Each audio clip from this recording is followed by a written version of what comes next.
Hello and welcome to Casual Learning. I'm your host, John Bannon. Today I'm going to discuss chapter 2 of my newest book. My book is called God in Our Superdeterministic Universe, the number one argument for the existence of God. You can get this from Amazon Kindle. It's priced cheaply so that people can find out about it. This video will be part 1 because chapter 2 is a very long and complicated chapter, so it's going to take many video segments to explain the whole chapter. So, to start off, let me explain that in physics, which is the study of the behavior of physical reality, there are basically two main competing theories, and they're both not reconciled with one another. The first theory is Albert Einstein's theories of relativity, his theory of general relativity and special theory of relativity.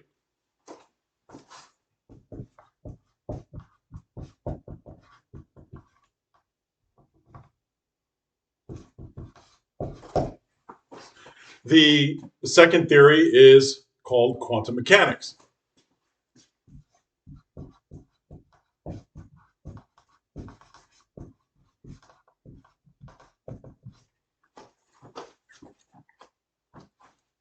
Now, Einstein's theories of relativity deal with large things, the macro world, and quantum mechanics deals with small things, the subatomic world, or the atomic world. And they're both based on different concepts of what physical reality is. Einstein's relativity, the basic idea of physical reality is known as the block universe.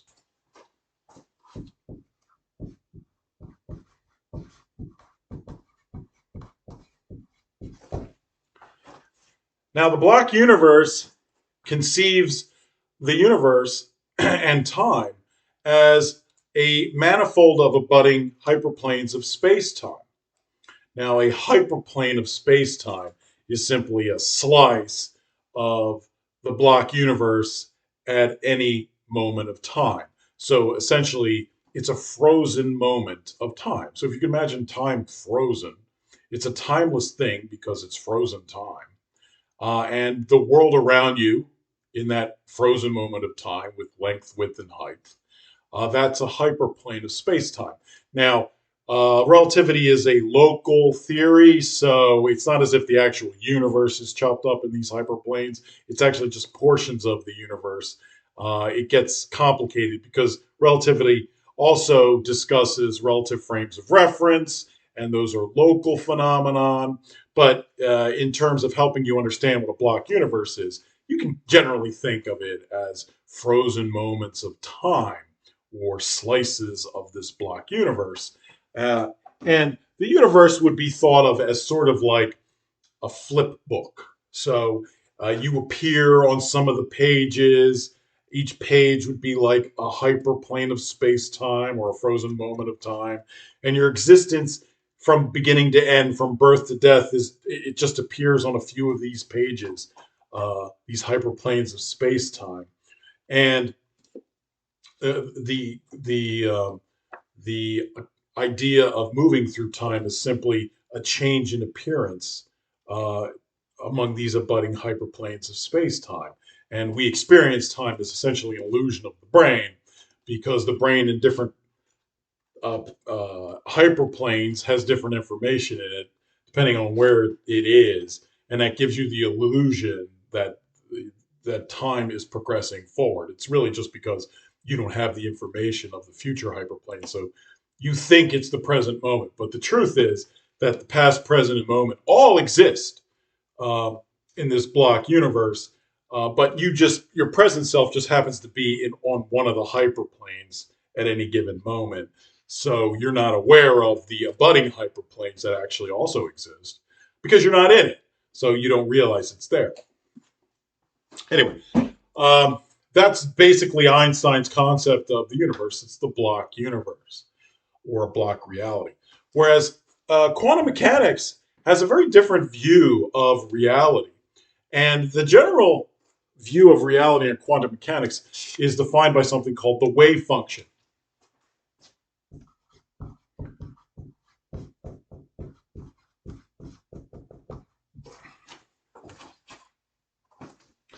Now, the wave function is a uh, metaphysical, mathematical, ontological reality that creates physical reality from a superposition of all the possible states for physical reality.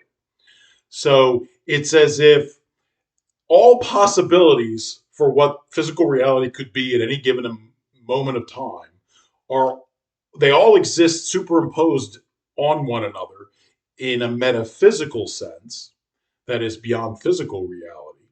But when somebody makes an observation or a measurement, this superimposed metaphysical reality called the wave function is said to collapse into only one specific physical reality, and that's the physical reality that we exist in. So, fundamentally, reality under the wave function is considered uh, really not real until it's observed or measured. So, the ground base of reality is really not real. So, relativity is a realistic theory.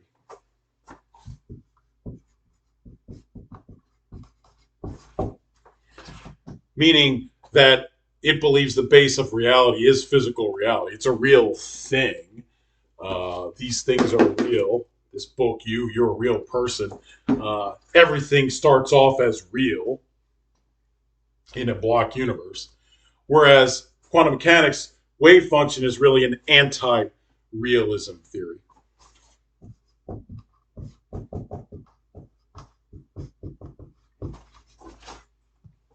And this is the idea that physical reality is created from the wave function or some sort of similar mathematical quantum substratum that's metaphysically, ontologically real, but not a physical reality until observation or measurement or some other process creates physical reality.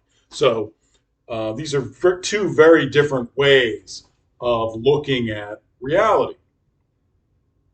Now, in terms of the creation of the universe, the theories of relativity, the block universe, uh, would allow for one to say perhaps a god created this block universe from nothing.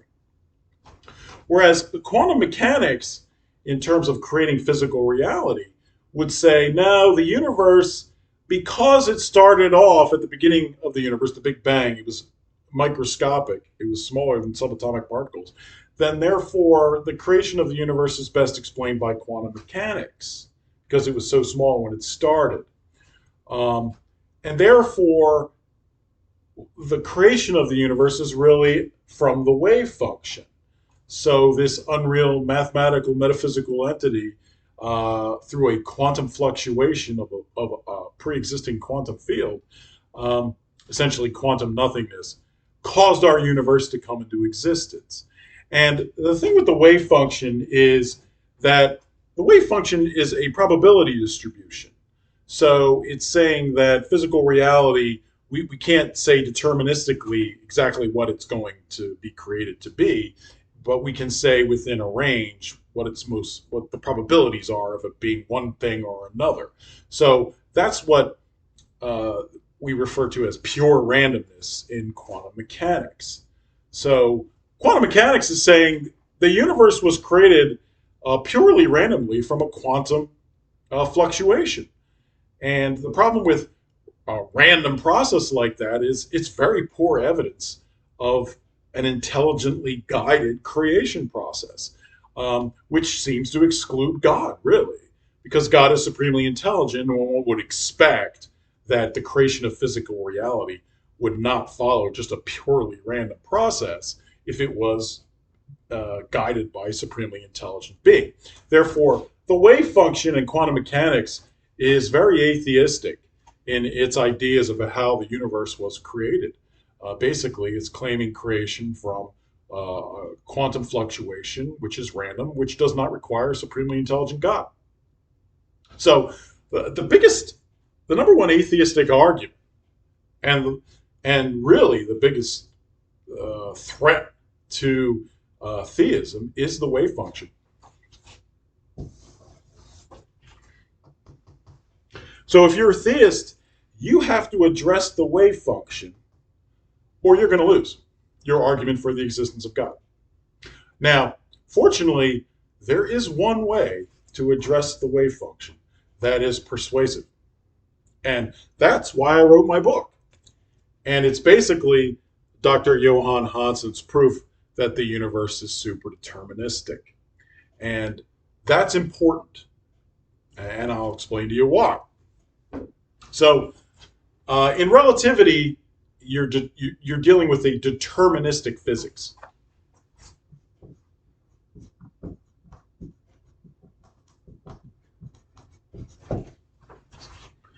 And that means the behavior of particles are determined by the prior behavior of particles, following a very strict mathematical rule.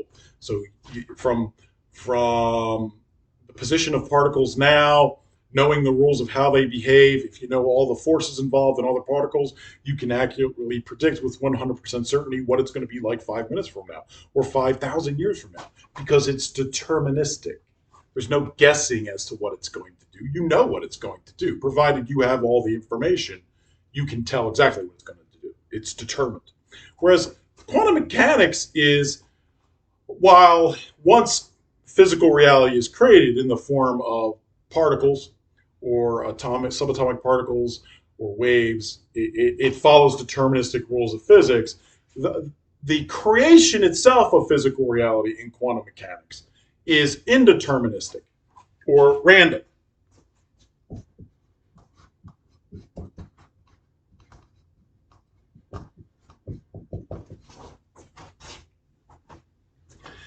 And that's due to the wave function. Because the wave function is a probability distribution of what physical reality is likely to be or where it's likely to be, um, it's random. You can't say with absolute certainty what it's going to be. You can only say it's probably going to be within this distribution. So it's a random selection, purely random. There's no way to know for sure what it will ever be, except that it's within this probability range. That's indeterministic. So when the wave function collapses and creates physical reality, that collapse of the wave function is indeterministic. You don't know exactly how it's going to end up once it collapses. Um, so you have this great difference, this battle between these two competing theories of physics: relativity, which is deterministic, and quantum mechanics, which at its base, the wave function, is indeterministic. So, how do you reconcile determinism with indeterminism?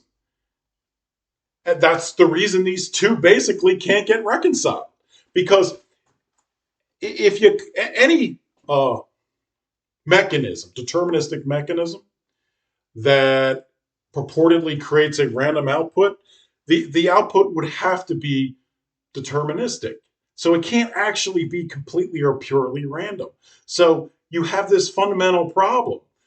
You can't have a purely random or purely indeterminate collapse of a wave function explained by deterministic physics. They are contradictory states. So this is why these two can't get reconciled.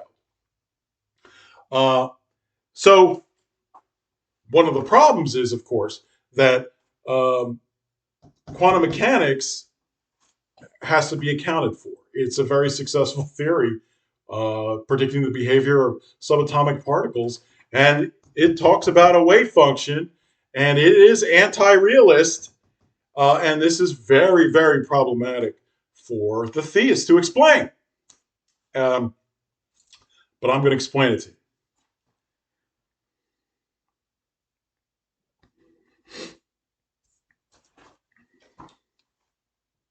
So, uh, Dr. Hansen's proof. that the universe is superdeterministic also proves that temporal causation is not real.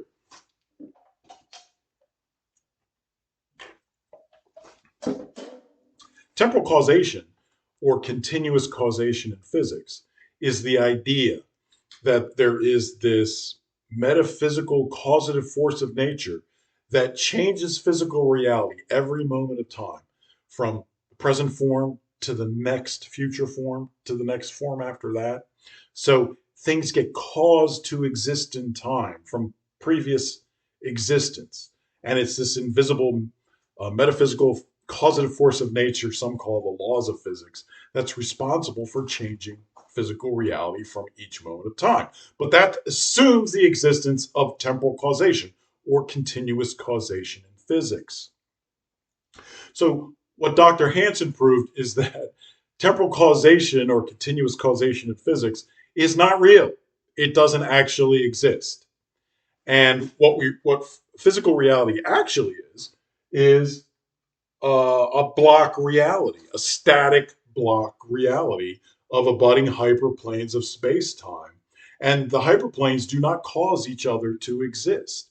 They simply exist, and our experience of reality through time is really just an illusion of the brain caused by abutting hyperplanes of space-time. Now, this is an extremely important discovery that temporal causation is not real. And the reason is that it undoes the wave function. So, if you believe the wave function, this metaphysical, mathematical entity, is randomly determining, causing physical reality to exist, but then you find out that temporal causation itself is not a real thing, then you figure out pretty quickly that the wave function can't actually cause anything because temporal causation isn't a real thing. So, how could it cause physical reality to exist? It can't. Temporal causation isn't real. So, why would you believe in a wave function, an ontologically real wave function, if it doesn't actually cause anything to happen? So, you shouldn't believe in it, which means the wave function is not a real thing, ontologically speaking. It's a real thing in terms of a mathematical description of the behavior of particles, but it's not an ontologically real causative force of nature that's actually causing physical reality to come into existence. That means that the wave function in quantum mechanics does not actually explain where the universe came from, because the wave function can't cause the universe to exist. A quantum fluctuation cannot actually cause our universe to come into existence. All because temporal causation is not real. So this whole idea that the universe doesn't need a god to come into existence, it just needs a random quantum fluctuation, is in fact false, because temporal causation or continuous causation in physics is not real. So what Dr. Hansen proved is that the universe is superdeterministic. That means that everything that happens in the universe is predetermined to happen. Um, and none of it is caused in time to happen because temporal causation is not real. So what you're talking about is the universe is really a static block reality consisting of timeless hyperplanes of space-time, and it doesn't require causation in time in order for us to experience the illusion of time, essentially. Uh, this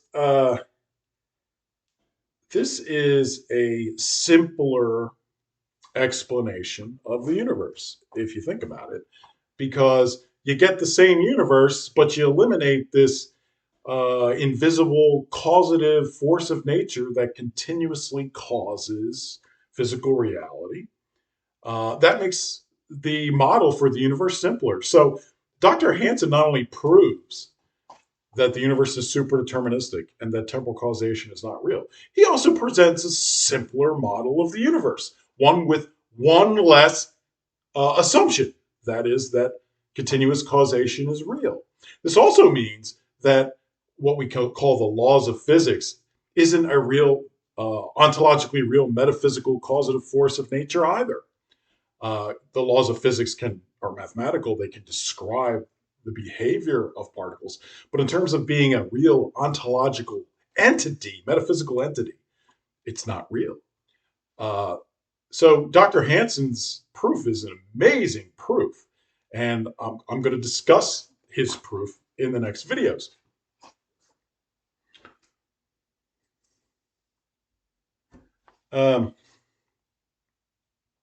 So if you think of physical reality as this higher dimensional static structure consisting of abutting hyperplanes of space-time, then you might wonder, well, without continuous causation in time, what binds these abutting hyperplanes together?